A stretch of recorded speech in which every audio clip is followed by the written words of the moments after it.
por andar yendo a otro planeta y a ver si regreso de allí, Chihuahua. Este año es muy peculiar porque hay un montón de demandas para ir a dar conferencias. Yo no sé por qué quieren conferencias sobre México, por lo del centenario y el bicentenario, y son muchas las que hay que rechazar, pero esta de la India no se me antojó rechazar. Hay que ir por lo menos una vez al Asia y entonces ya haber completado mis 5 continentes. Tengo 4, me falta este. No tengo muchas ganas, pero tampoco pocas. Y hay que ir a ver la política exterior y la política interna mexicana. Bueno, entonces vamos a pasar del nuevo régimen al punto siguiente, el cambio en el 2000. Pero antes de entrar en esa parte, quiero todavía dejar un aspecto interesante, bueno, no interesante, que debe de tratarse, no es interesante, y es rápidamente la posición de México ahorita en el contexto internacional. Nada más unos cuantos apuntes. Entonces, México en esta coyuntura en la que ustedes están viviendo y lo han de sentir como natural, pero no lo era, tiene una relación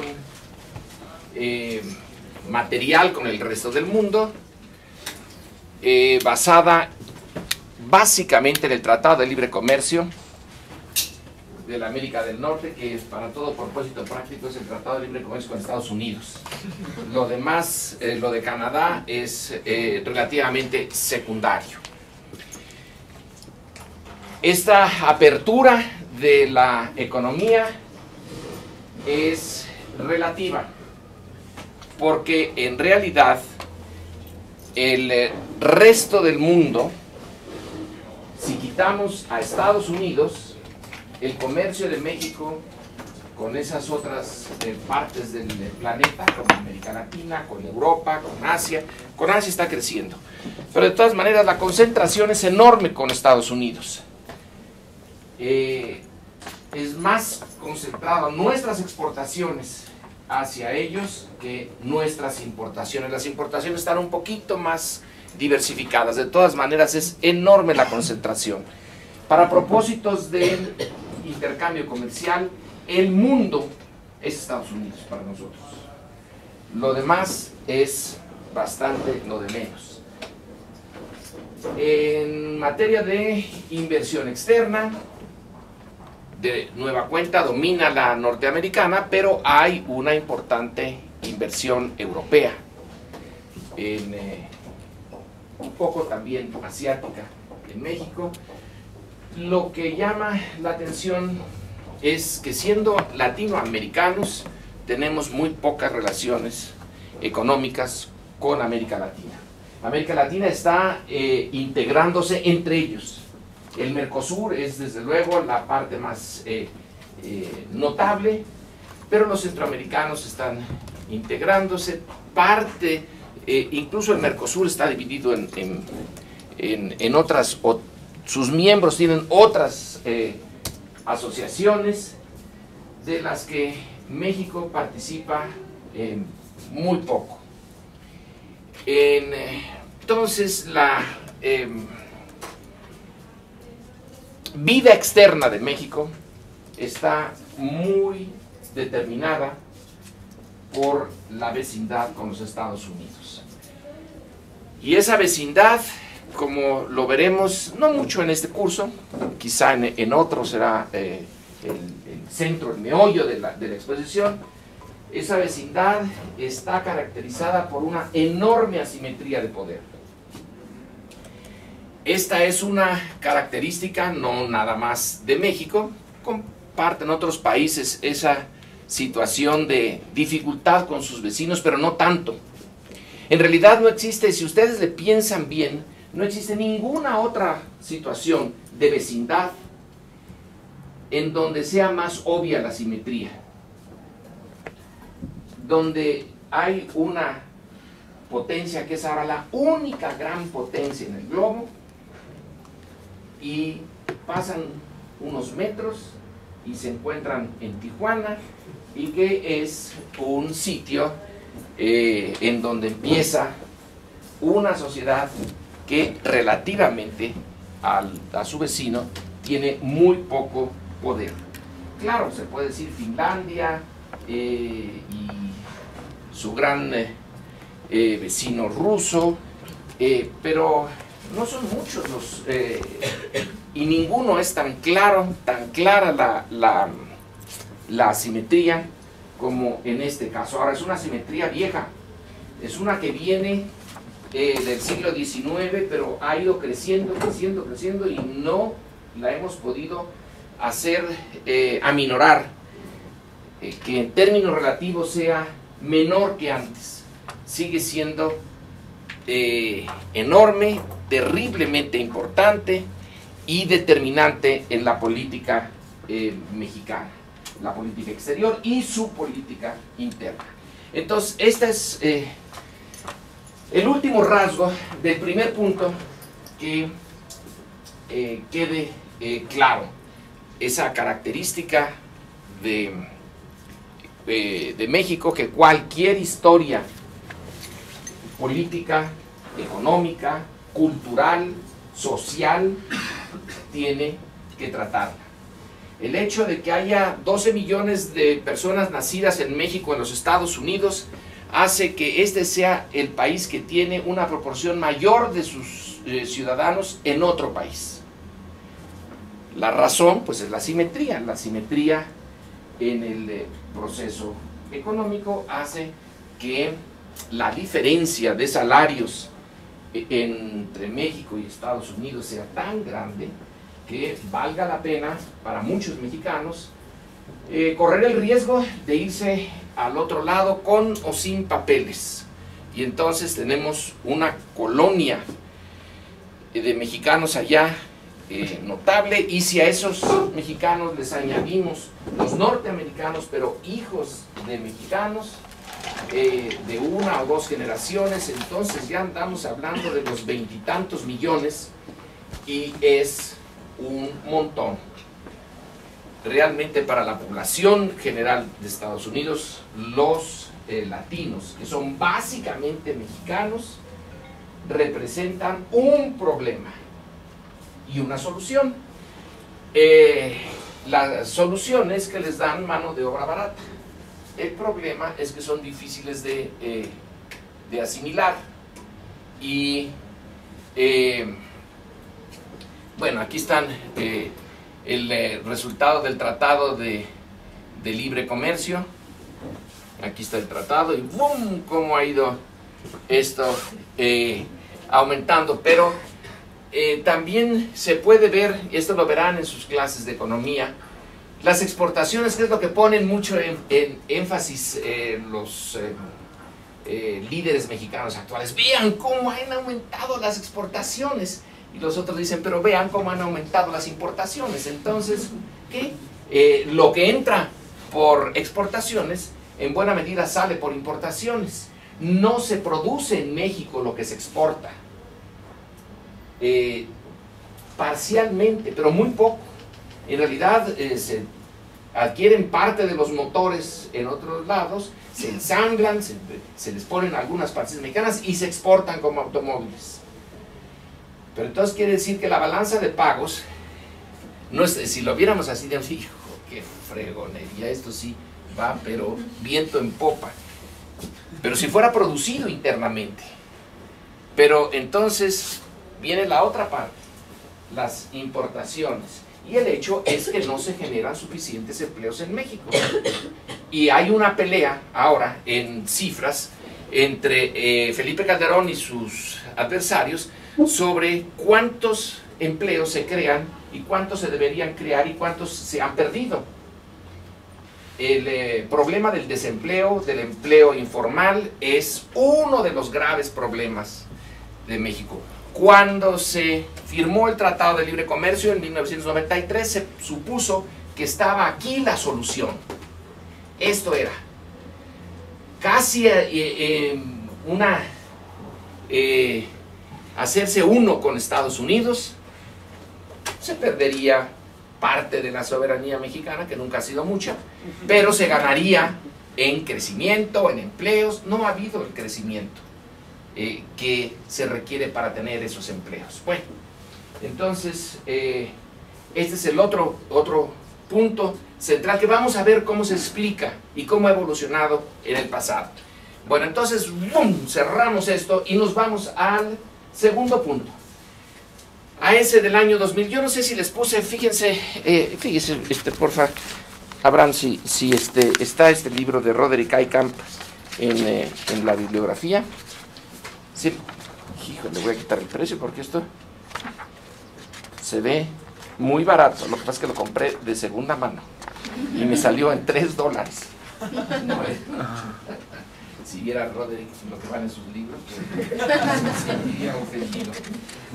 Este es un ejemplo típico, no es el mejor, no es el único, es simplemente un libro de texto producido en Estados Unidos sobre este México que va a dar al año 2000. Roderick Eykamp es un profesor, ¿no está? No. Me lo imagino Hay porque otro. apenas me acaba de llegar.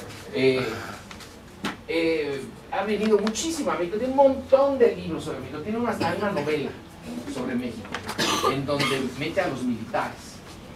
Su enfoque es muy parecido al de Peter Smith, que tiene por ahí Los laberintos del poder, y es usar mucho biografías y estadísticas para ver las características de las clases dirigentes mexicanas.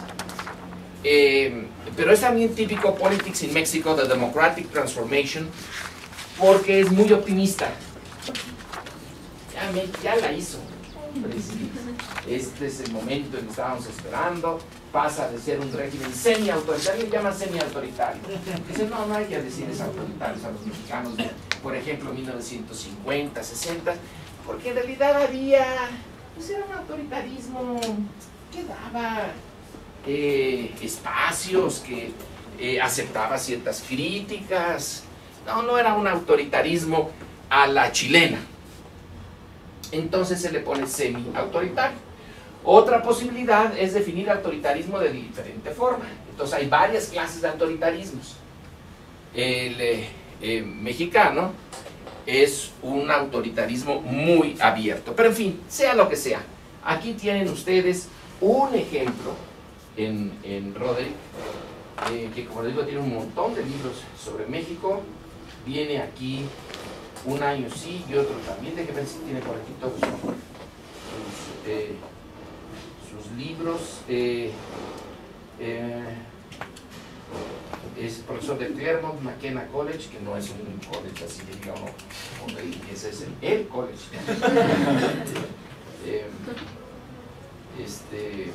Politics in Mexico, The Decline of Authoritarianism, Crossing Swords, Politics and Religion in Mexico, Political Recruitment Across 2 Centuries in Mexico. Este es en donde pone mucho énfasis en datos cuantitativos sobre biografías, y entonces saca de ahí algunas conclusiones. And Generals in the Palacio, The Military in Modern Mexico.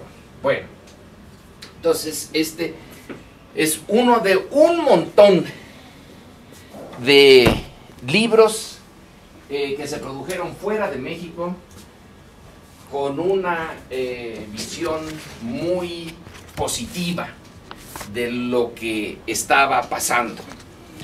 Realmente la idea era que México había dado un salto enorme en el año 2000. Y sí, dio un salto, ni duda. Pero pues resultó que no fue tan enorme. En esta parte, ¿dónde está? Estoy viendo otra.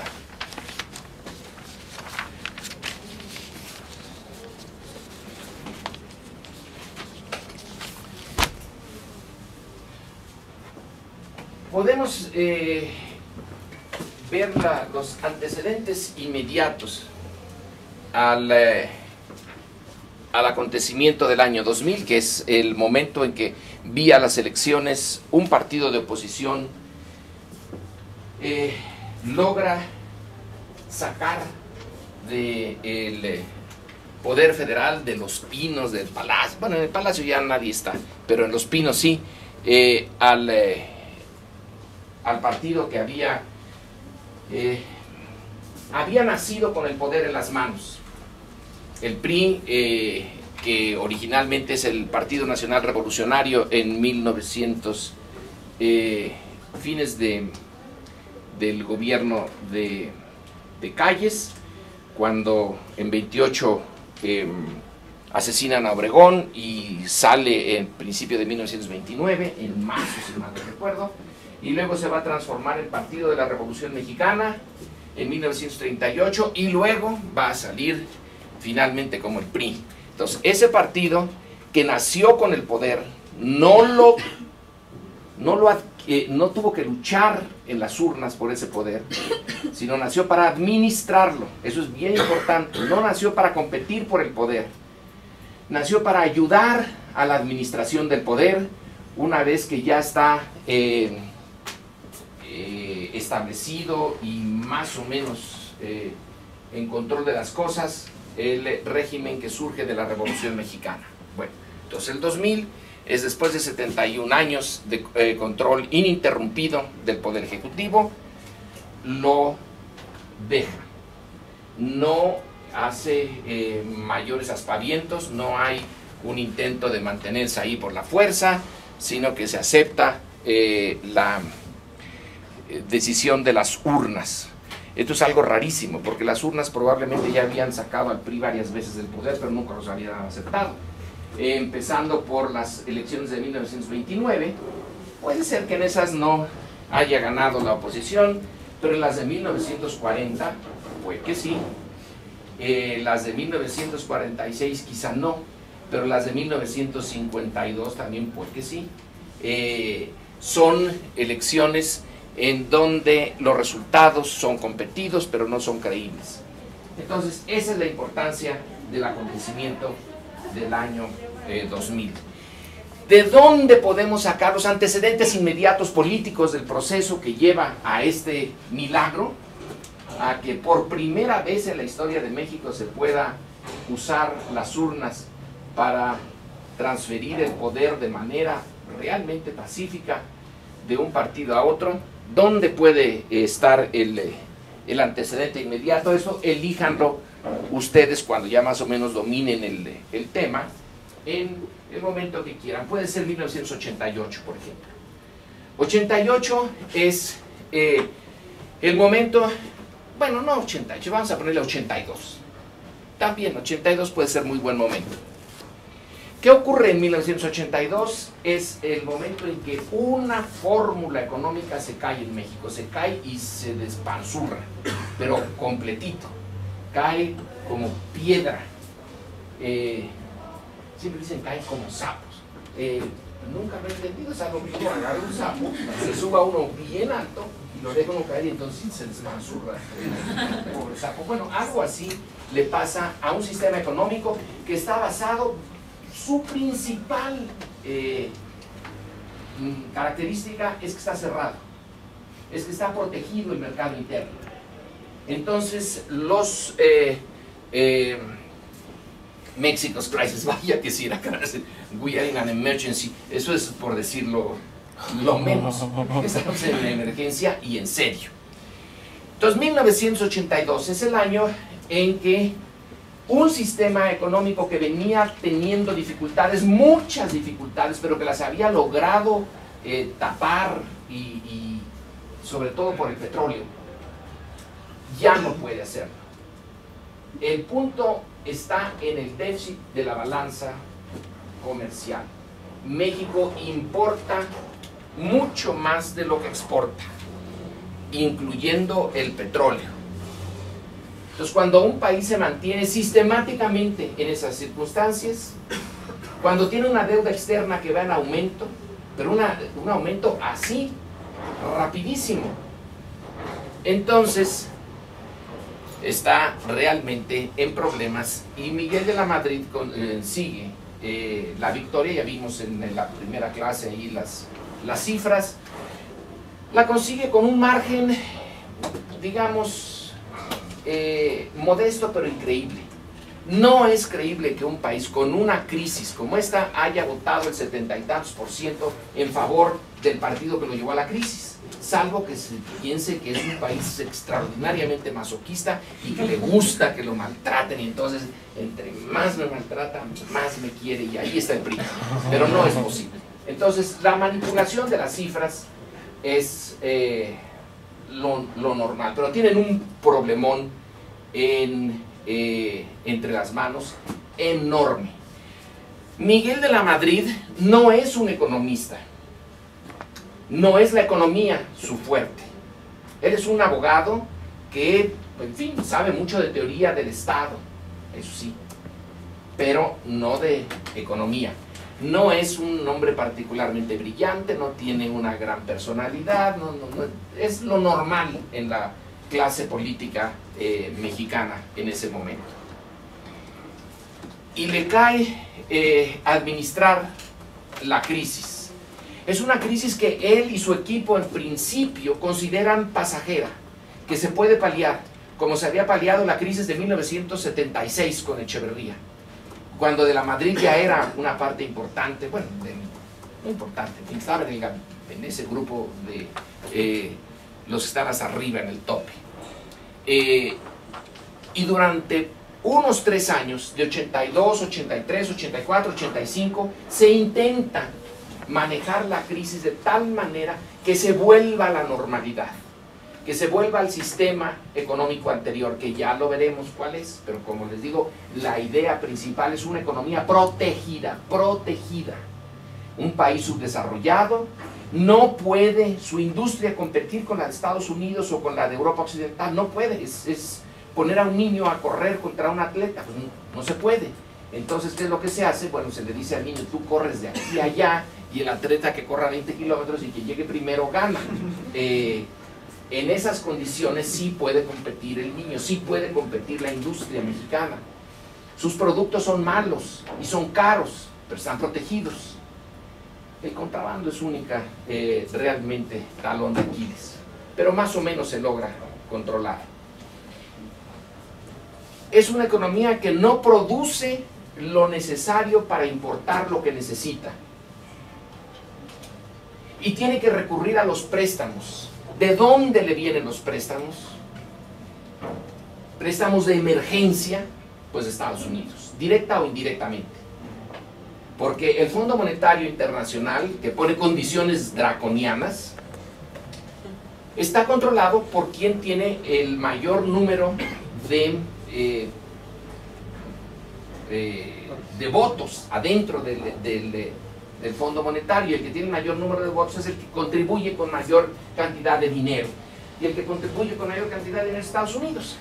Entonces ellos ponen a los directivos del fondo, ellos ponen las políticas que el fondo le recomienda a los países que están como México.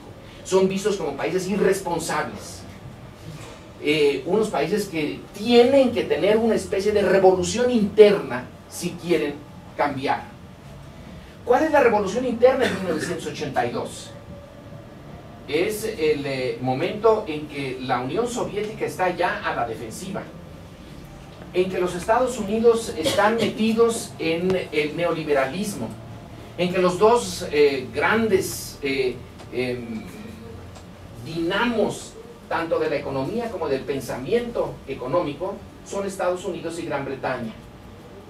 Es la visión que personifica Margaret Thatcher, la primer ministro británica, y los norteamericanos. Ronald Reagan va a ser el que lo personifique esto muy bien.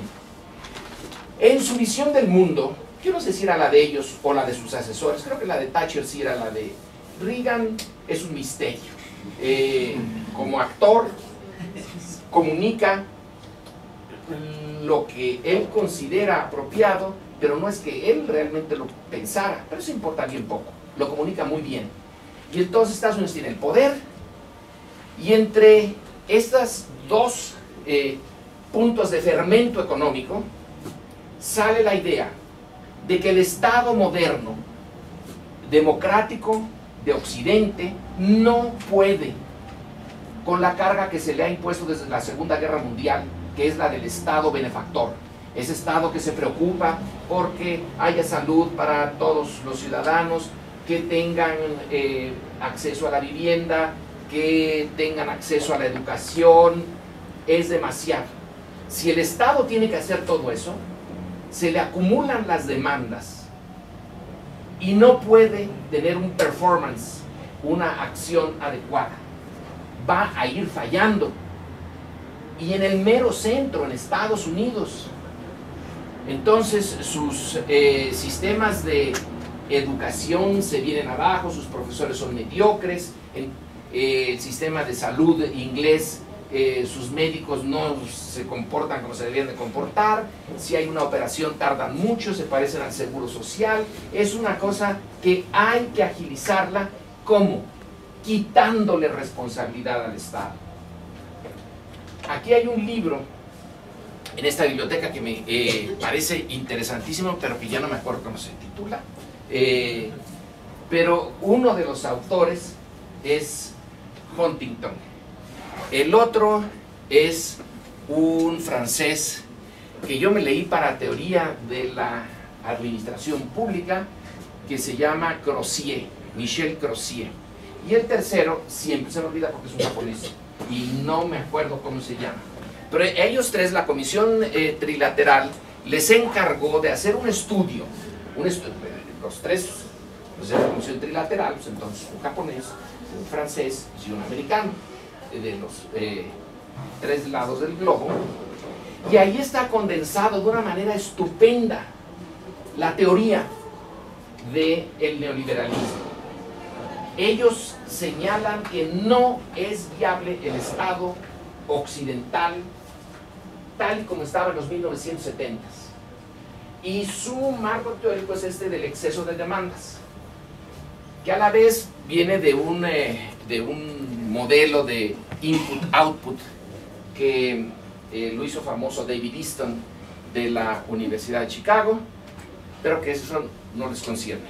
El cuento es que la recomendación es para salvar al Estado de su inviabilidad inminente, es cada vez dejar que las responsabilidades las tome el mercado, asignarle a la mano invisible la tarea de asignar los recursos.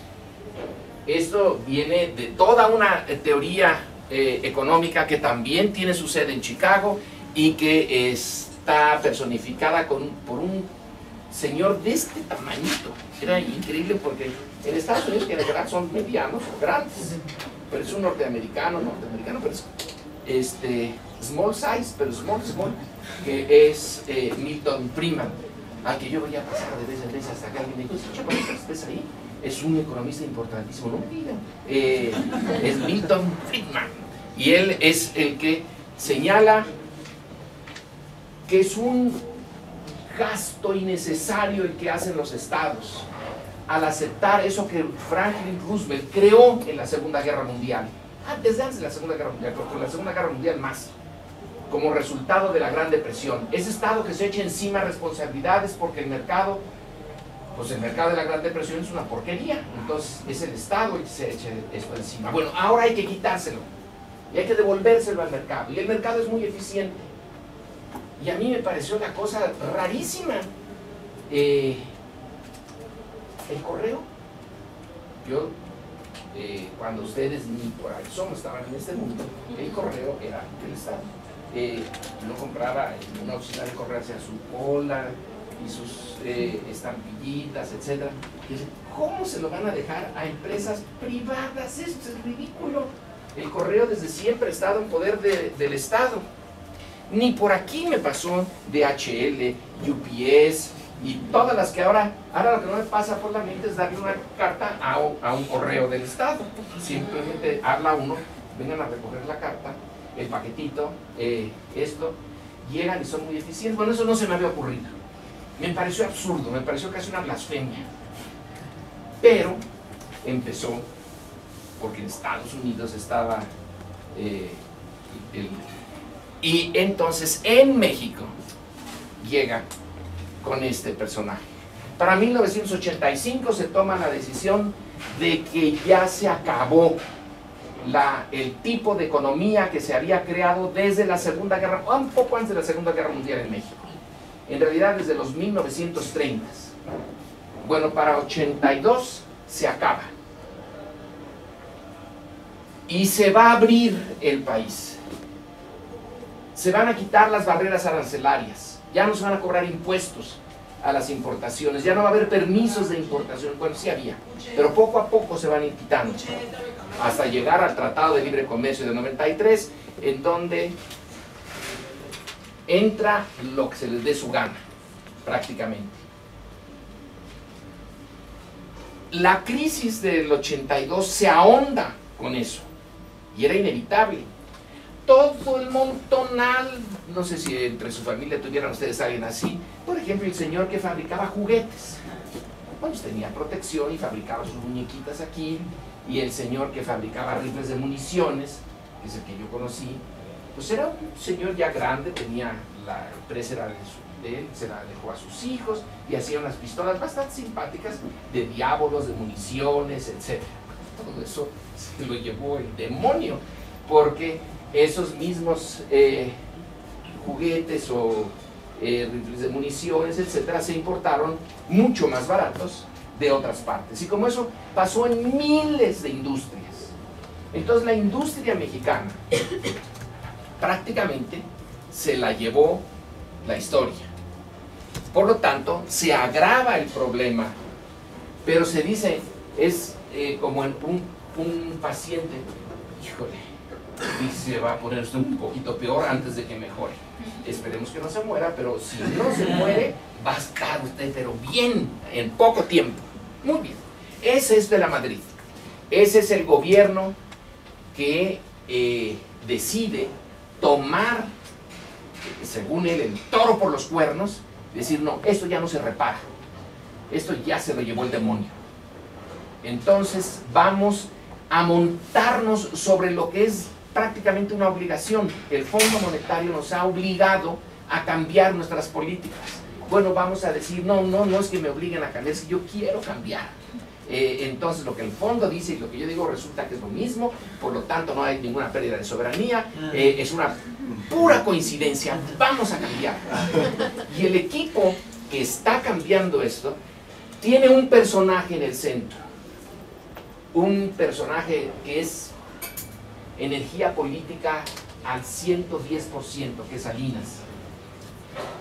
Él es el que va a crear el equipo dentro de la Madrid, de los que Jaime José Serra, Pedro Aspe,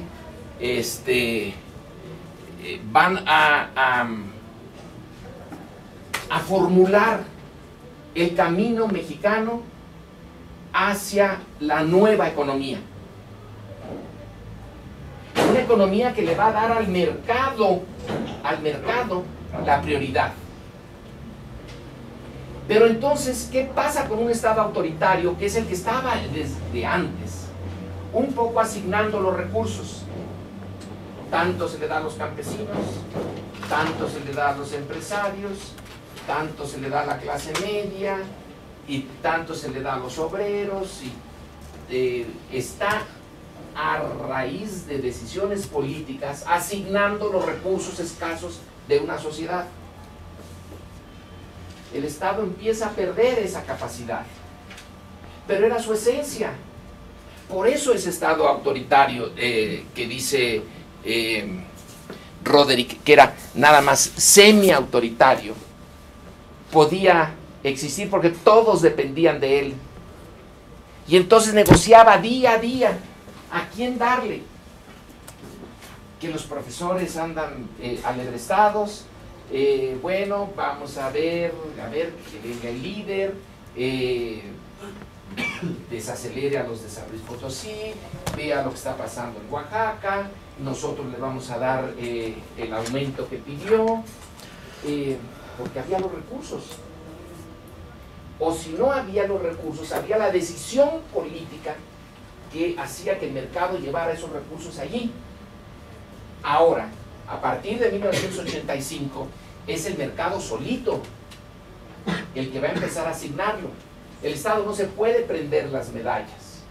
Entonces, si la clase media está desesperada, si están perdiendo las fábricas, la fabriquita de rifles de munición, que tiene unos 25 operarios, que está el señor, sus 2 hijos, y de repente se tienen que ir a buscar, bueno, el señor ya no se pudo ir a buscar nada, sino a esperar que llegara su fin.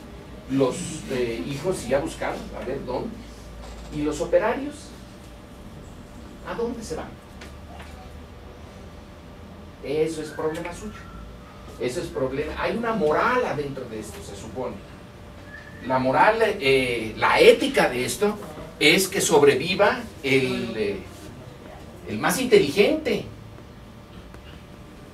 Pero antes el Estado había actuado, en realidad más en teoría que en la práctica, en defensa de los más desposeídos. Pues no podía hacerlo. Va a seguir con ese discurso y va a hacer malabarismos. Pero cada vez es menos importante tener el favor del Estado para sobrevivir. Y los primeros que empiezan a sentirse ya muy independientes son los empresarios. Unos porque los mataron. Pues esa independencia se quedaron tirados ahí ya, ni cuenta. Y otros, los más fuertecitos, pues ya no necesitan del Estado. Cada vez están teniendo los espolones más grandes porque se está concentrando los recursos en ellos sin necesidad de mediación del Estado. Entonces significa que va perdiendo poder. Y para 1983 vienen las elecciones, empiezan las elecciones locales. Era el momento, no es como ahora que se concentran, sino que había elecciones todo el tiempo. Y dependiendo del Estado, había sus elecciones. En 1983, el PRI pierde Chihuahua. ¿De dónde? ¿Cómo? No pudieron manipular desde la Secretaría de Gobernación las elecciones porque fue tanto el rechazo a las candidaturas locales del PRI que fue como una avalancha, un tsunami. No lo pudieron detener y se les fue de las manos. Ahí está, 83 es un momento clave. Caramba, las elecciones están teniendo un matiz que no se esperaba. Van a venir luego las elecciones de 1986 también en Chihuahua. Es un para gobernador, las otras eran locales. Y las elecciones del 86 son un desastre político, porque las gana el PRI, pero el fraudezote es tan grande que nadie lo puede ocultar. Y la Secretaría de Gobernación, con Bartlett a la cabeza, dice, pero aquí están los documentos, y literalmente un bonche de este tamaño de actas. Aquí están las actas, casilla por casilla. Ganamos, ganó el PRI, pero se hace un análisis de esas cifras, y la hace cuando era, hace muchos siglos que pasó eso, cuando era académico Juan Molinar, cuando buscaba la verdad. Y se le ocurre algo que es, digamos que es como lo que hizo Durkheim nada más que no quise molinarse chiquito, lo quiso hacer duro, que me parece grandote, es usar estadísticas hechas para otra cosa y preguntarles por el efecto político. Entonces toma las estadísticas del seguro social, por ejemplo, las estadísticas de los censos, para ver si es cierto que los de Chihuahua votaron de esa, porque eres de Chihuahua, votaron de esa manera. Porque ¿dónde ganó el PRI en Chihuahua en 1986? En las zonas rurales. Pero realmente estaban la gente de Chihuahua en las zonas rurales, no concuerda. El Seguro Social dice que no puede haber en CRI tantas gentes, que en Ciudad Madera no puede haber tantos miles de votantes. Si aquí el Seguro Social dice que son 3, las cifras del último censo, resulta que Chihuahua, contra todas las tendencias históricas, se volvió rural. En vez de ir aumentando la población citadina, se volvió pastoral aquello. Y entonces, en el mundo rural, bonito de Chihuahua, pues todos estaban contentos y todos votaron por el PRI. En las ciudades no. Pero como las ciudades estaban neutralizadas por el campo, ¿pero cuál campo? Entonces Molina dijo, aquí está. Inventaron ciudadanos en las zonas rurales. No votaron porque no existían. Entonces simplemente usaron una población inexistente, calcularon cómo iban a votar las ciudades y sabían que las iban a perder, entonces lo neutralizaron con sitios en donde el PAN no tenía posibilidades de tener representantes, porque estaban hasta la punta del cerro, y ahí los panistas no van más que de turistas. Entonces no tenían representantes suficientes y ganó el PRI, pero quedó tan claro. Fue un cierto escándalo, hasta hubo una carta de académicos, intelectuales, capitaneados por Enrique Krause, protestando por el fraude, etc. Se viene abajo uno de los puntos centrales de toda elección, que es ser fuente de legitimidad. Si no está cuestionada la elección, por lo menos, pues sí, la cosa da cierta legitimidad. Pero si está muy cuestionada, no da nada de legitimidad, sino unas cantidades de ilegitimidad. Entonces esto de Chihuahua es nada más un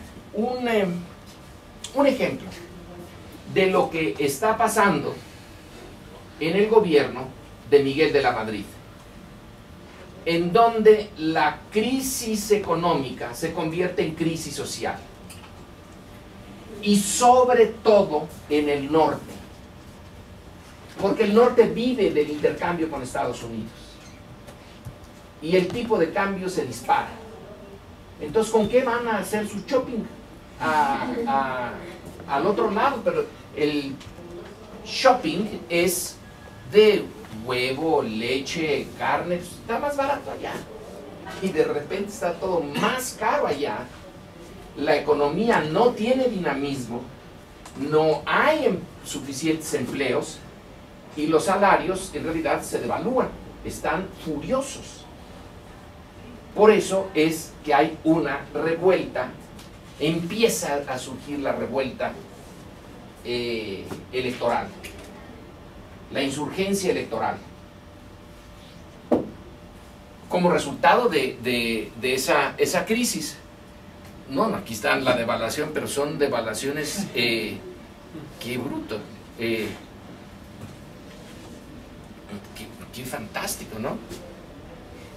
¡Zum! Ese es el sapo, así. Los ven aquí, vámonos. Eso, se explotó como un sapito esto. El error de diciembre que va a venir después, también. Bueno, esto es, en términos de números, puede ser una explicación de algo muy complejo. Venía de tiempo atrás la insatisfacción de la sociedad mexicana con este sistema autoritario. Ya veremos otros de las raíces todavía más políticas y menos económicas en los años 60. El movimiento del 68, el movimiento del 63, la insurrección rural en Guerrero, la guerra sucia de los 70, pero ahorita nos quedamos en la parte muy material, la parte de la economía. Entonces este México de Miguel de la Madrid es un México que tiene que recurrir desesperadamente al préstamo externo. Se debate aquí adentro si lo que se tiene que hacer es una suspensión de pagos. No era la primera vez, no sería la primera vez que México entrara en suspensión de pagos.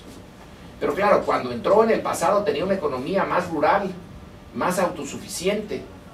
Esta era entrar en suspensión cuando la vida del grueso de los mexicanos depende del intercambio con el exterior.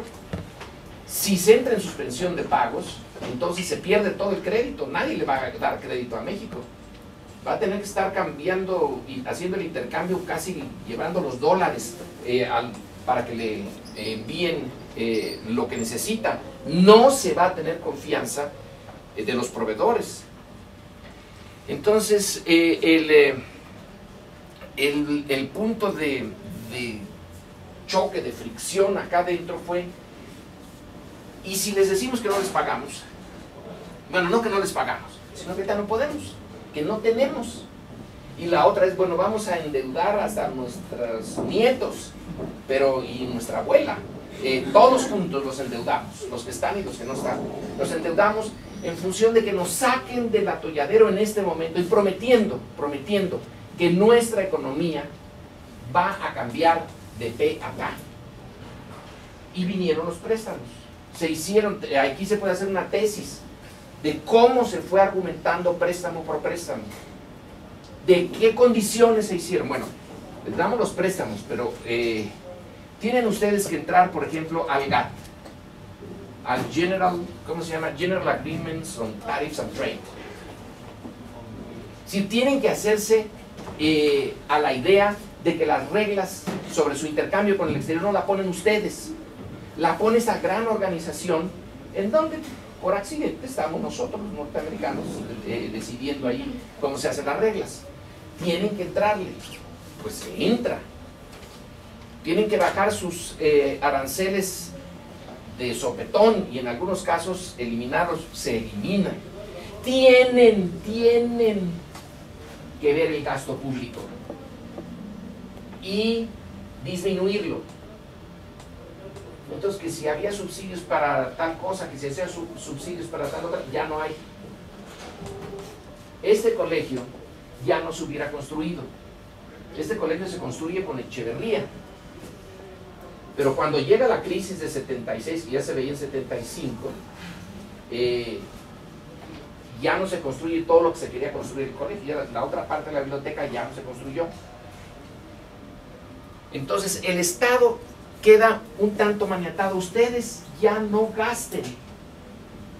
Nada más sus burócratas, pero nada de andar invirtiendo. Y por cierto, tienen ustedes muchas inversiones del Estado. Tienen a Pemex, tienen a la Comisión Federal de Electricidad, tienen fábricas, tienen esto, tienen hoteles, tienen esto. Se tiene que empezar a ir eso, al mercado. Necesita dinero el gobierno, pues venda. Vean, hay compradores, por cierto, algunos de ellos van a ser extranjeros. Entonces empiecen a deshacerse de algo que no han sabido administrar. Como cuando al último rey moro en Granada, que sale de Granada y voltea y ve Granada y llora. Entonces dice que su madre le dijo: no llores como mujer lo que no pudiste defender como hombre. Pues eso mismo le dicen al Estado mexicano: no llores, ahora sea machito y deshágase de esto que nunca debió de haberlo tenido usted.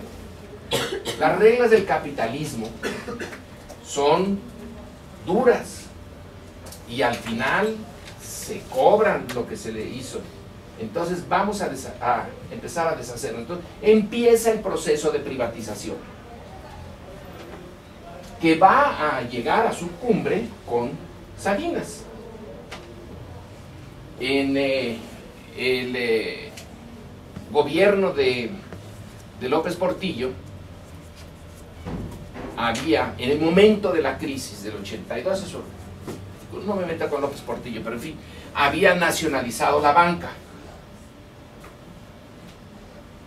Allí había una clarísima,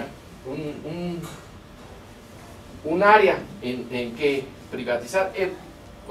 Se iba a privatizar, no se privatizó todo con de la Madrid, tenía él sus dudas.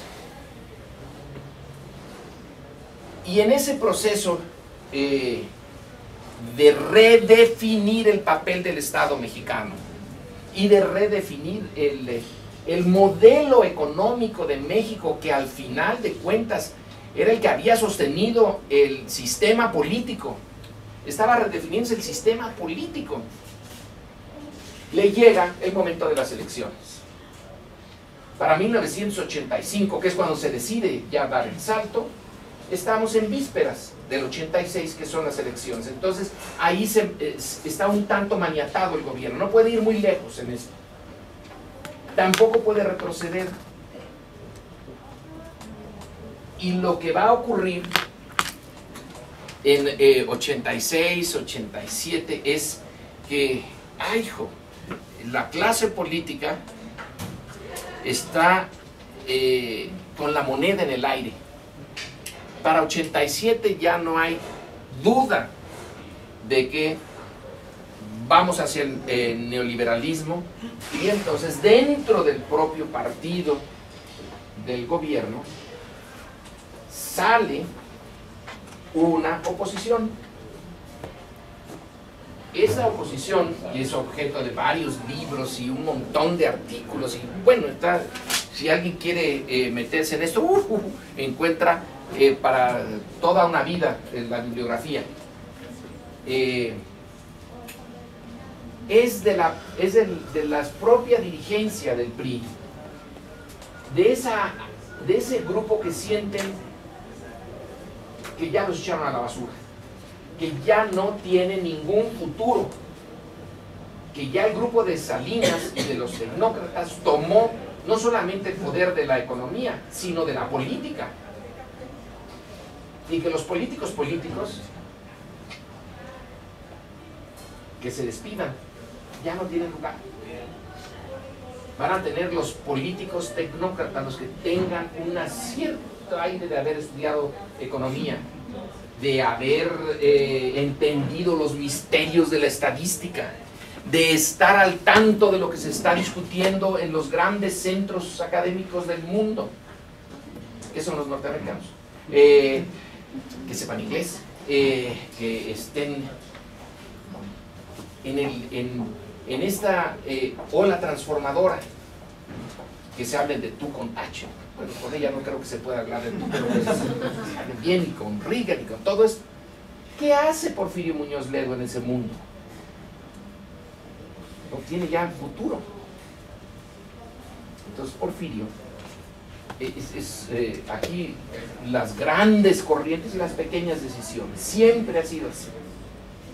Los grandes procesos, si alguien sale por aquí, otro sale por allá, y Porfirio decide hacer una reunión del ala izquierda del PRI, con Ifigenia Martínez, con Carlos Tello, con una bola más, para oponerse al cambio.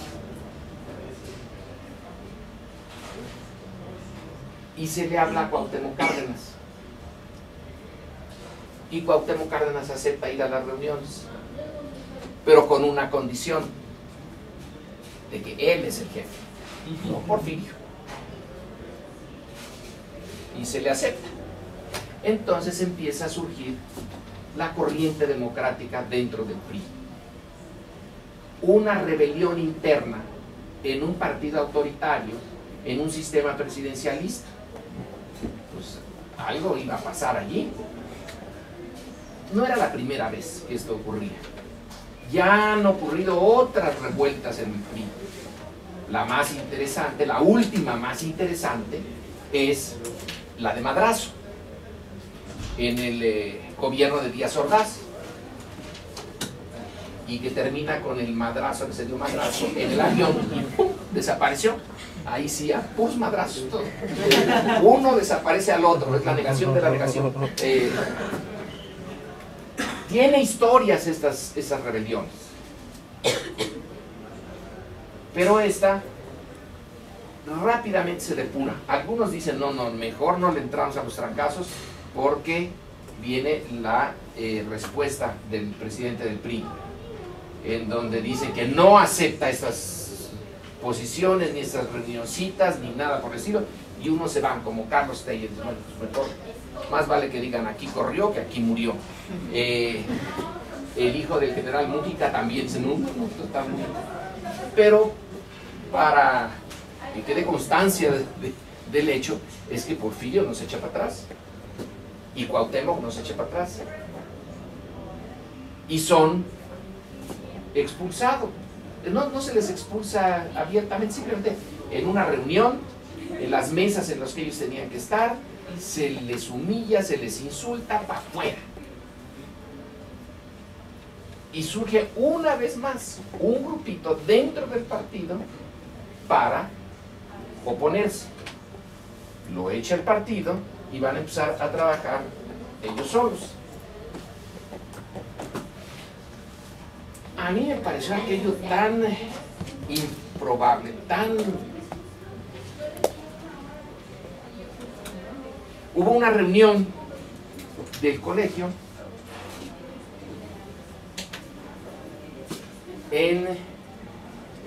era por Cuernavaca, pero no sé en qué hotel de esos, donde hay siempre reuniones.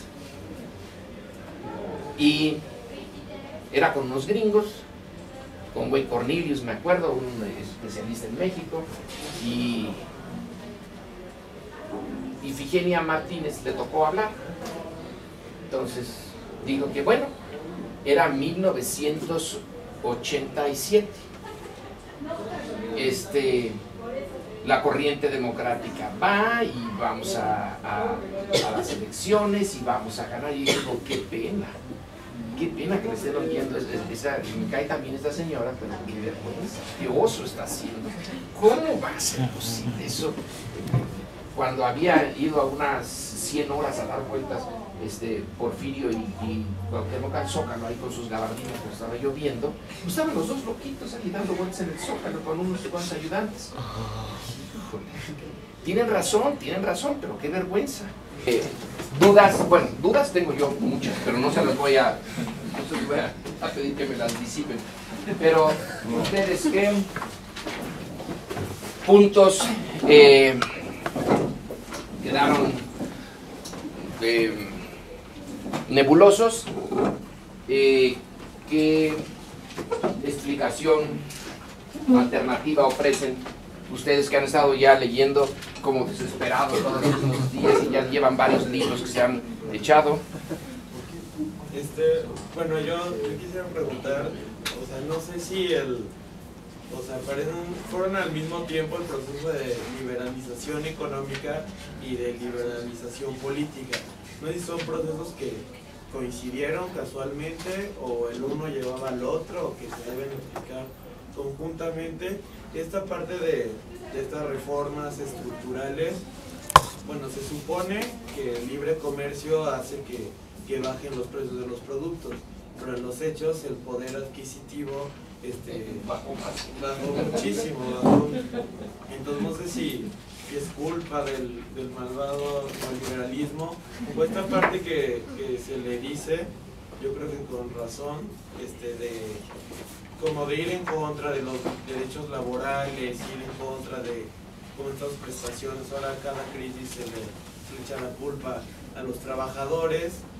Si eso también venga dentro de esa misma reforma estructural de privatización o esa parte, o no sé cómo se relaciona. Está buena la pregunta. ¿Alguien tiene alguna posibilidad de respuesta a eso? ¿Comentario? Para que no sea yo el único que ande a ver. Bueno, leí en este artículo de Roderick, de Camp, creo que Sí. Que en el, digamos, en los regímenes anteriores a Portillo, sobre todo antes de Echeverría también, que la gente, el mexicano común, atribuía a un estado poderoso un crecimiento económico.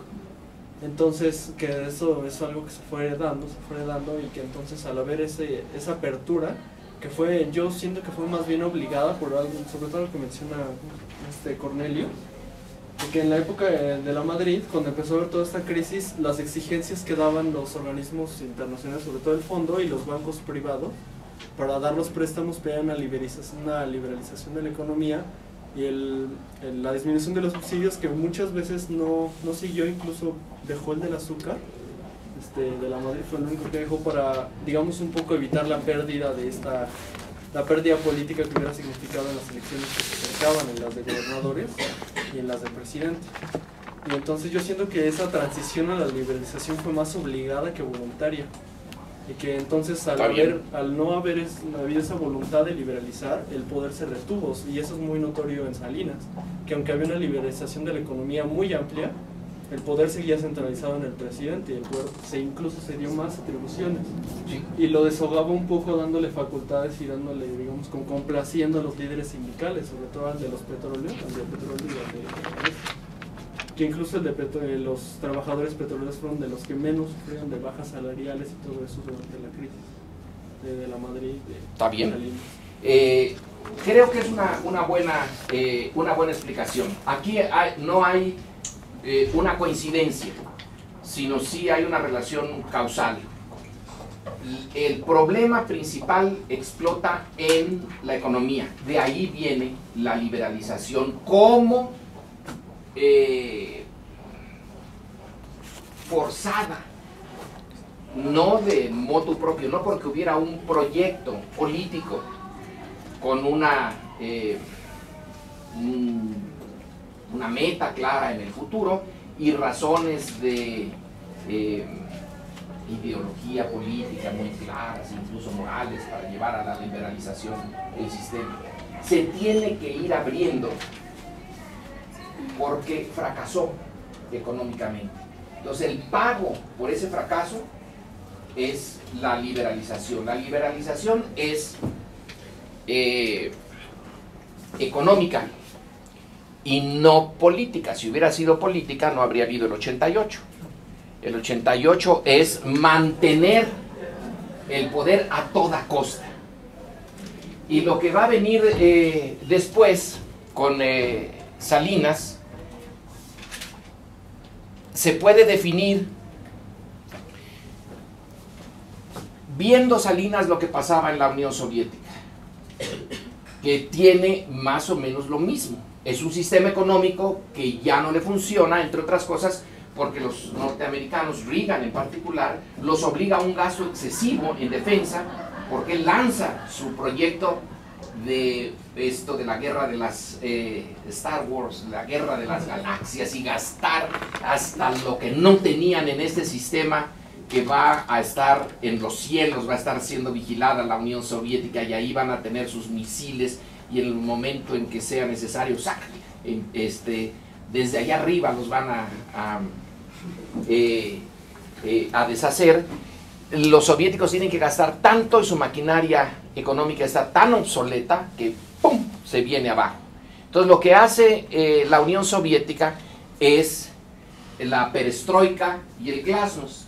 Lo que México va a hacer bajo Salinas es la perestroika sin el glasnost.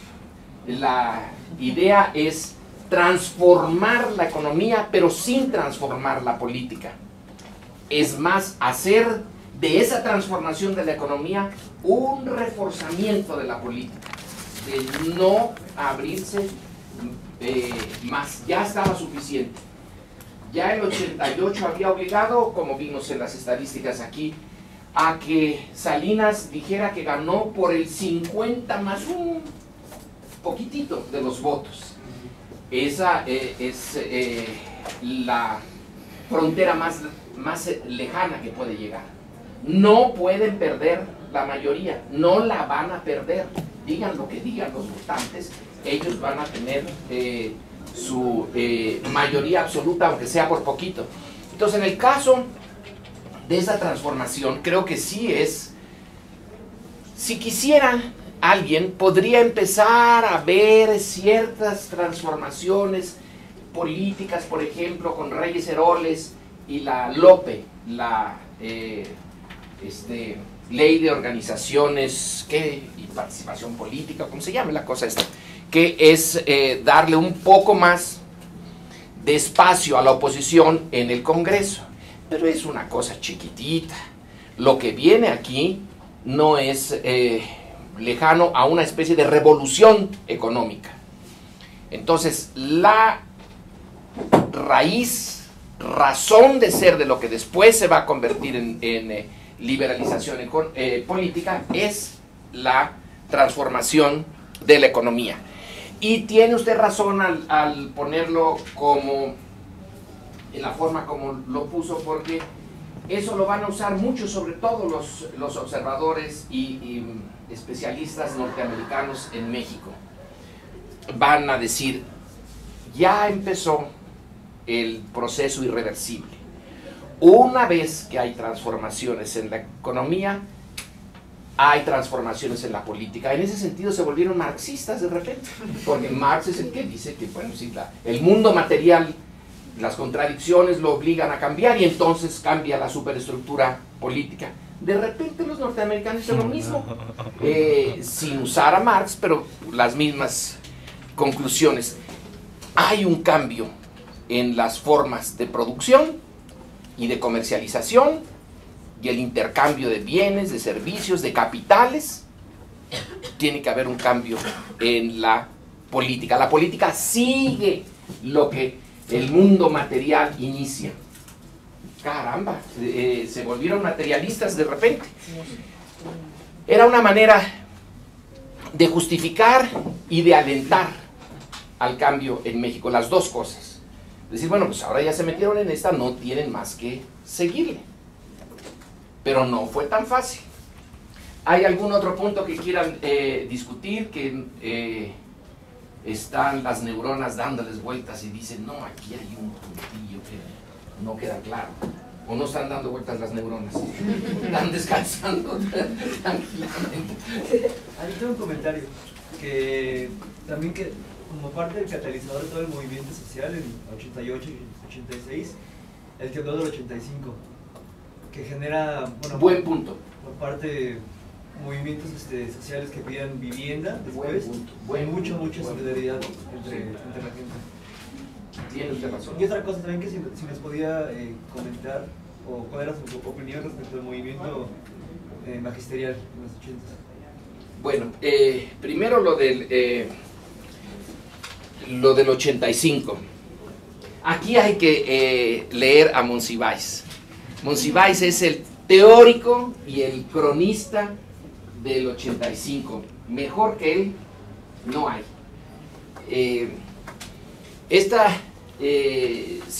Eso ocurrió cuando iba a haber un cambio de presidencia aquí en el colegio y teníamos ya a los guardias presidenciales desde el día anterior allí en el estacionamiento. Ya habían llegado para tomar el colegio y que no fuera a pasar de nada al señor presidente, porque entonces arriba, abajo, en los elevadores, en todo estaban, y de repente que llega el temblor y ya no vino de la Madrid al cambio de guardia aquí en el colegio. Ese sismo en realidad afecta poco a México porque es Michoacán, Guerrero y el DF, ¿no? Pero pues el DF es el centro neurálgico de la política, al menos en ese momento. Creo que también lo sigue siendo ahora, pero menos que entonces. Ese sismo, que fue, pues sí, fue no el más violento, pero sí fue duro, tiene efectos políticos por dos cosas. En primer lugar, porque ocultan la información. Nunca se sabrá cuántos murieron en el sismo. Ahora, alguien dice, pues si no los mataron los del gobierno, ¿por qué tienen que estar ocultando el número de muertos? Como si fuera responsabilidad de Los Pinos el que la tierra se hubiera movido. ¿Por qué? ¿Por qué creen ustedes que ocultaron?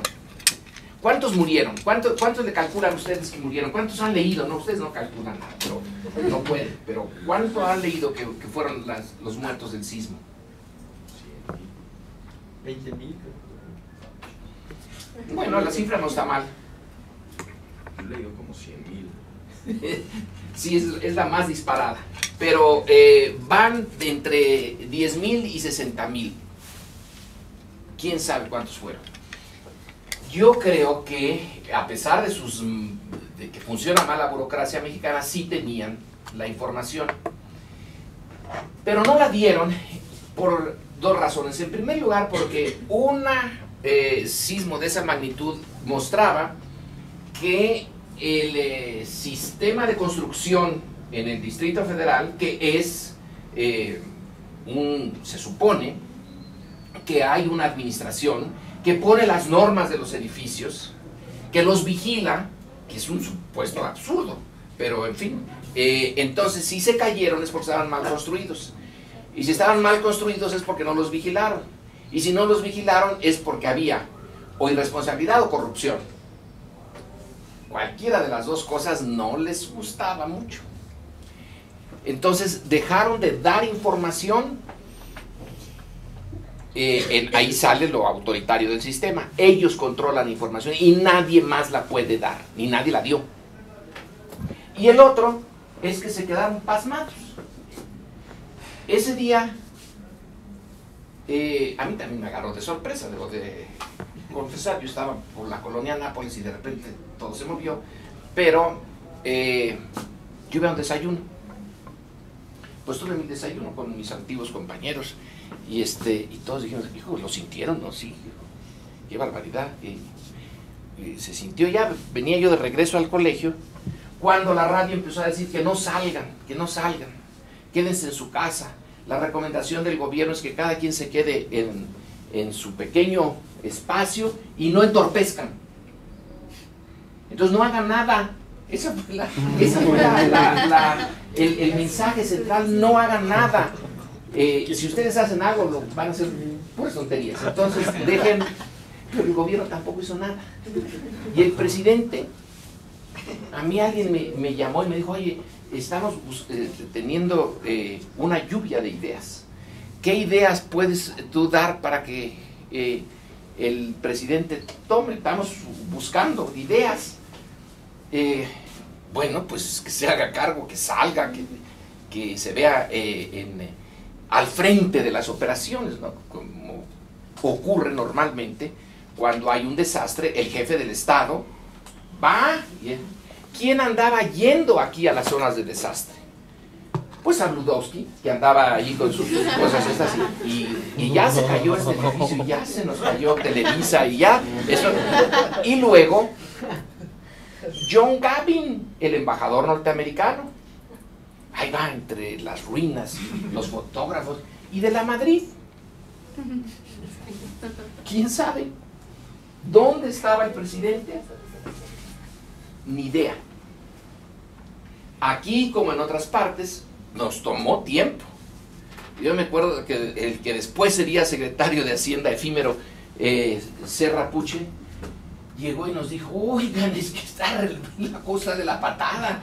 Ya vieron en la colonia Roma, que era donde nosotros estábamos, el colegio tenía allí su sede, su primer edificio propio, en la calle de Guanajuato, entre Orizaba y Jalapa, que se había venido abajo. Ay, Dios, si hubiéramos estado allí, bueno, no hubiéramos estado porque a las 7 de la mañana no hay nadie, pero hubiera sido un desastre. En cambio, este búnker, no lo tira ni la bomba de Hiroshima.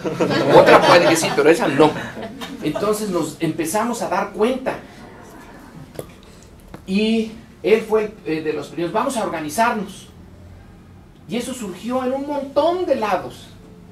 entonces decidimos, yo en la casa, y con uno de mis hijos haciendo tortas, y compramos y hicimos un montón de tortas, me acuerdo, un montonal de tortas que nos trajimos aquí. Luego nos fuimos a la colonia Roma, y luego nos metimos a ver dónde podíamos ayudar a escarbar. Y estaba el ejército y no nos dejaban entrar. No hacían nada, pero no nos dejaban entrar. En la unidad, una unidad, qué bonito nombre, Miguel Alemán. Como aquí no se le pone nombres de las personas vivas a las grandes edificaciones, en la unidad Miguel Alemán estaban los soldados. No hacían nada, nadie entraba, nadie se movía, nada. Bueno, luego la UNAM, que esa sí está viva, hizo en el estadio su centro de información, de cómputo. Pusieron las computadoras ahí, estuvieron recibiendo información de dónde había problemas, cuántas brigadas había, a dónde tenían que mandarlas. Y la UNAM solita empezó a organizarse, y de manera muy eficiente, para mandar gente a los sitios donde se necesitaba para estar escarbando. No el Estado. Esto es lo que Monsiváis pone como uno de esos momentos cumbres en que la sociedad dice, bueno, por lo menos no estorbes, pero se lo dice al Estado. Ya que eres incapaz, no estés aquí estorbando con tus soldados que nos impiden hacer algo. No hubo casos de saqueo. En esta atmósfera mexicana corrupta hasta la médula, en ese momento no se dieron casos pudiendo darse, casos de saqueo. Y ahí por días y días fuimos, se paró desde luego aquí todo, los estudiantes aquí, que nunca han sido muchos, se organizaron también, los maestros, etc. El 85, las repercusiones después, las organizaciones de barrio. Salió, ustedes lo vieron a Super Barrio, era fantástico. Esa sí fue una innovación mexicana. Fue hasta Los Ángeles un día, vestido con su Super Barrio, y estaba en todos los momentos cumbres para alentar a la organización de la sociedad. La sociedad sacó sus superhéroes. Es que eso era como entre de los Burrón y una mezcla de cosas rarísimas que solo, creo yo, Monsiváis capta muy bien este espíritu, porque él también andaba por todos lados y logrando, esa es la genialidad de Monsiváis como en este caso, pues al ser cronista se convierte en historiador, es una fuente para entender ese momento. Entonces 85 ciertamente tiene buen punto, así deben de hacerse la clase. Lo que a mí me falta, ustedes échenmelo para que vayamos completando el cuadro. Es una movilización de la Ciudad de México, no es del resto del país, aunque hay signos de solidaridad en otras partes, pero es aquí es donde se hace la movilización. Y años después van a seguir las organizaciones de los barrios y le van a reclamar al gobierno, y van a estar reclamando dónde está la reconstrucción, dónde están nuestras nuevas viviendas. Y hay muchas confrontaciones en la calle de la autoridad del Distrito Federal con organizaciones que luego van a ir a dar al PRD. Y algunos de los líderes perredistas se hacen allí en el surgimiento de líderes naturales de las colonias populares, las colonias de clase media, como la Roma, que sufrió mucho. No hay una organización similar, pero en Tepito, y ahí salieron, pero así, a organizarse y a demandar, a exigir. Y frente a esta exigencia, el gobierno está a la defensiva. Ahora va a reaccionar y va a reconocerlos. Manuel Camacho va a estar negociando con ellos, y a la hora de reconocerlos les da legitimidad como líderes. Pero ahí viene otro punto. Bueno, no sigo. ¿Alguna otra cosa que quieran que no quedó. Bueno, volviendo un poco a lo que estábamos viendo antes, quisiera saber si ese retraso en la liberación de la política, que no fue paralela a la de la economía de la Madrid y luego Salinas, ¿qué tipo de repercusiones tuvo en la crisis del 94 cuando el cambio de sexenio de Salinas y Zedillo? Cuando el cambio de sexenio, ya ahí sí está muy debilitada la fórmula autoritaria. Yo diría que están preparándose para entregar la plaza. Porque además de que se había resistido la liberalización, el 94 viene el levantamiento zapatista y el asesinato de Colosio. Las dos cosas. La clase política adentro, nunca se ha explicado el asesinato de Colosio. ¿Quién lo mató? No sabemos quién lo mató, aunque hay un señor en la cárcel que dice que lo mató. Pero lo más importante es quién lo mandó matar. Este personaje dice, yo lo maté porque sí, porque se me dio la gana. Y yo quería matarlo. Puede ser, a lo mejor hay una posibilidad, una entre 1.000.000 que haya sido así, que este personaje sea el que le disparó. Es que ustedes no se pueden acordar, pero hubieran visto a Pedro Ferriz de Lambiscón cuando en la televisión está explicando cómo fue el disparo y cómo que había una formación diamante, así como forma el Estado Mayor sus formaciones diamante para proteger a los, que también había otra formación y que había una conspiración. Y luego da vuelta echa para atrás el rollo y no hay conspiración, no hay nada, fue el señor solito allá en Tijuana que se le botó algún circuito de aquí y lo mató. Nadie lo ha creído, nadie lo creyó entonces, nadie lo cree ahora, pero nadie sabe qué pasó. Lo único que podemos, digamos, sospechar con cierta lógica es que dentro de la propia clase política hubo una serie de choques y decidieron que el sucesor de Salinas no sería el que Salinas quería como sucesor.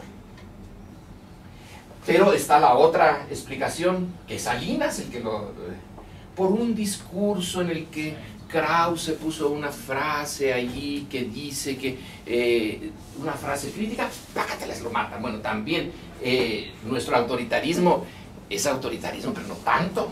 No matan a alguien porque todos los candidatos, dentro de las circunstancias del PRI, todos tenían que criticar a su antecesor. Es una ley. Entonces, o Salinas tenía la piel tan débil que dijo, me criticaron, que lo maten.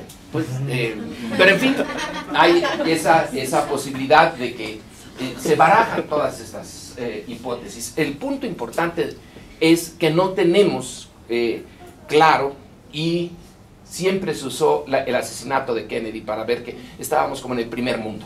Si eso pasa en Estados Unidos y nadie sabe quién mandó a Oswald a matar a Kennedy, bueno, pues nosotros estamos en esa misma liga.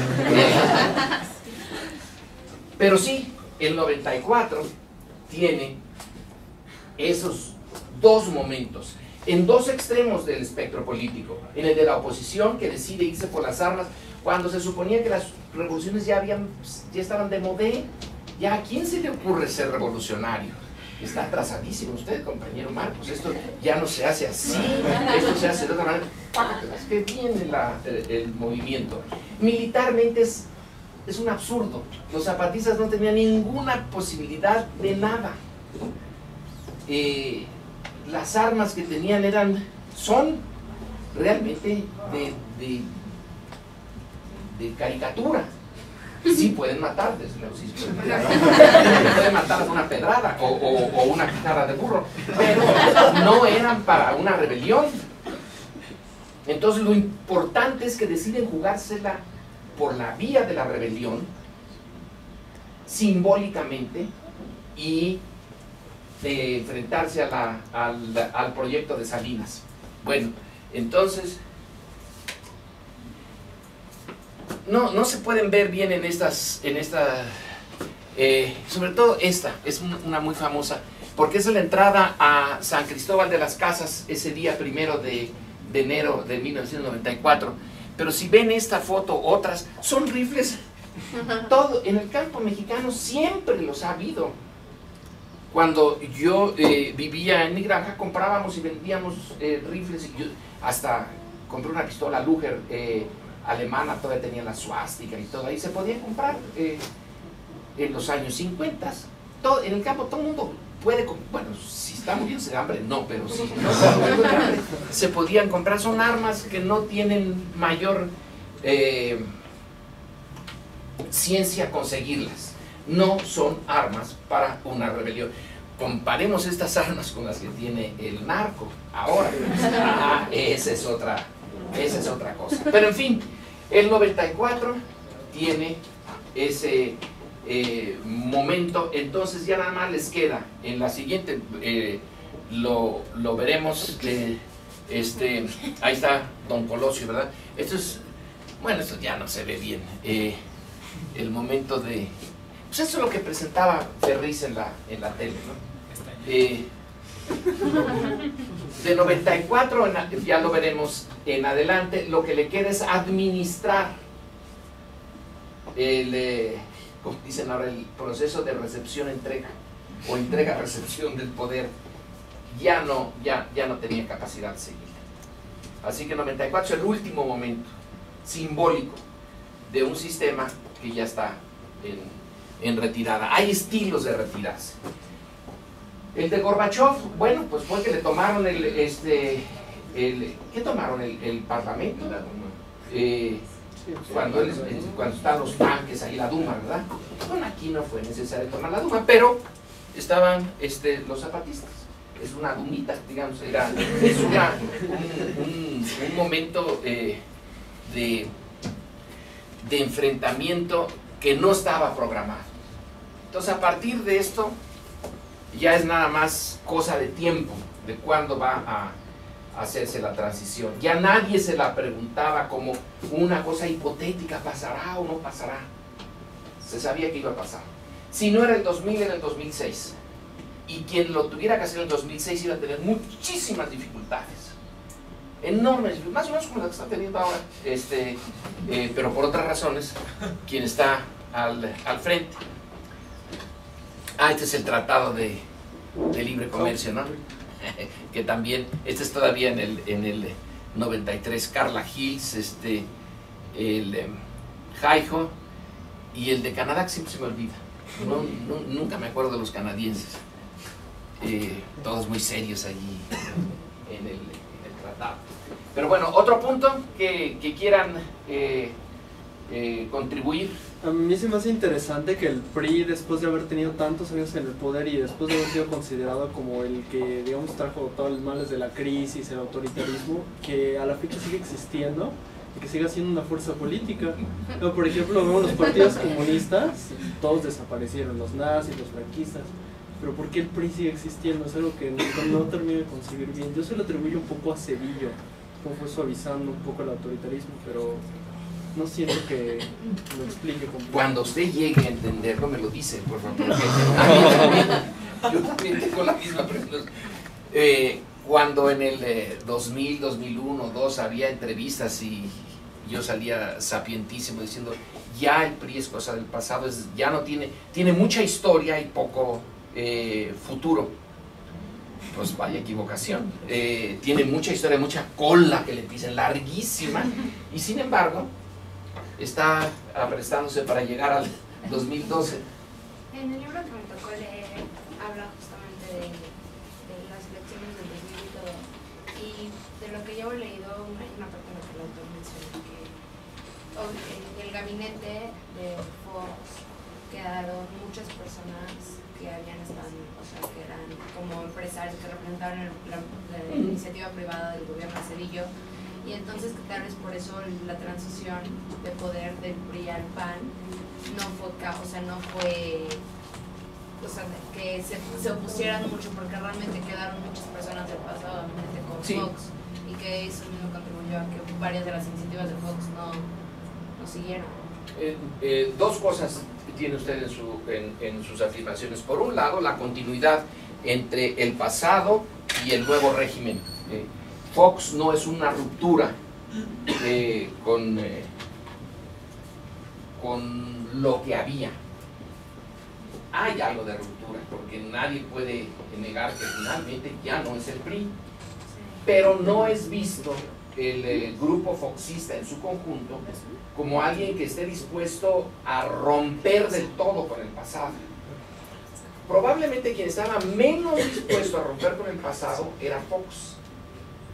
Dentro de su gabinete, al menos para lo que pude hablar con ellos, Castañeda y Adolfo Aguilar insistieron en que sí era necesaria la gran ruptura y era necesario hacerlo explícito y con acciones en contra del PRI, y que fue Fox himself el que dijo no, se requiere la ayuda del PRI para la gobernabilidad.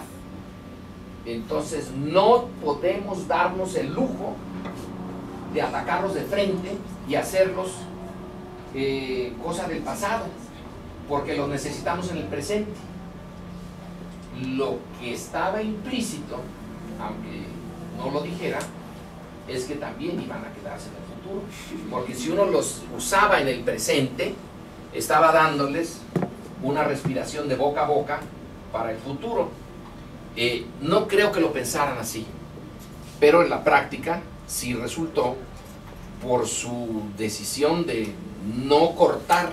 Ahora, decían, es que esto no es una revolución, esto es un proceso de transición civilizado, pacífico, y no podemos ignorar el pasado. Entonces vamos a mantener una relación que en el 2003, no recuerdo exactamente el año, pero sí el hecho, en los Jardines de los Pinos hay una fotografía de Roberto Madrazo como presidente del PRI con Fox, que lo visita en Los Pinos, y en donde la prensa pone, subraya, destaca que Fox le pidió a Madrazo como presidente del PRI que cogobernaran el cambio. Entonces, eso sí fue lo que ocurrió. El corresponsabilidad más que cogobierno. Sí, igual, o sea, eso sí tuvo vida al PRI, pero no es más como dos cosas. El poco crecimiento económico que ha habido desde el cambio, o sea, con el crecimiento de la democracia en México, por así decirlo, y más importante, que no se puede garantizar ni siquiera la seguridad de las personas, o sea, ni siquiera puedes garantizar eso, que es lo que cualquier estado debe poder garantizar. Igual en el PRI tampoco, incluso tal vez el gobierno parcialmente, pero se tenía esa sensación de que no iba a salir, que iba a votar un narco de la nada, pues. Sí, usted dice como explicación a la idea de que el PRI regrese es el fracaso. El fracaso del crecimiento económico viene del PRI, porque del 82 a la fecha no ha habido nada sustantivo en relación al crecimiento del PIB. Pero como se hizo la promesa de que sí iba a haber, la promesa de Fox fue más o menos clara. No dijo nunca ni podía que iba a haber un cambio en el sistema económico o en el sistema social. Las estructuras nunca las puso en duda, nunca las retó, nunca dijo que el sistema nuevo económico tuviera que ser reparado, no estaba bien. Lo que sí dijo es que su administración iba a ser distinta. Entonces iba a haber un ataque a la corrupción a fondo. Ese ataque a la corrupción repercutiría en un Estado de Derecho, por primera vez un verdadero Estado de Derecho. Ese Estado de Derecho introduciría confianza en los inversores nacionales y extranjeros. Habría un flujo de capital considerable. Ese flujo de capital inyectado a una economía que estaba así. Cuando Fox llega ese año, cae la economía, pero la promesa es: conmigo al mando vendrá de nuevo, volverán las doradas golondrinas, no las oscuras golondrinas del capital extranjero, sus nidos a colgar de la economía mexicana. Y desde luego la seguridad también lo prometió como parte de una racionalización de la función pública y del ataque a la corrupción. Serían más bien hechos los aparatos de seguridad y no estarían corruptos, entonces la seguridad aumentaría. Bueno, ninguna de esas cosas pasó. Y la desilusión frente a la agenda de cambio que él propuso y que no hubo, se fue en el 2004-2005 hacia la izquierda. La izquierda salió del 16% que tenía al 35%. Aumentó más del 100% la votación por la izquierda. Después del 2006, y por lo que va a ocurrir en ese año, antes, durante y después de las elecciones, entonces el PRI toma la canasta de desilusiones y se la apropia junto con 18 o 19, depende de qué momento hablemos, gobernadores de los estados. Y eso le da la posibilidad de el retorno. Pues sí, mucho aire no echó por ahí. Bueno, ¿algún otro punto o seguimos? Bueno, seguimos entonces. No, pues ya no seguimos, porque ya es la 1, ya nos quedamos aquí. Aquí está pateando al PRI, ¿verdad? Sí. Y aquí, esta es la foto del hoy.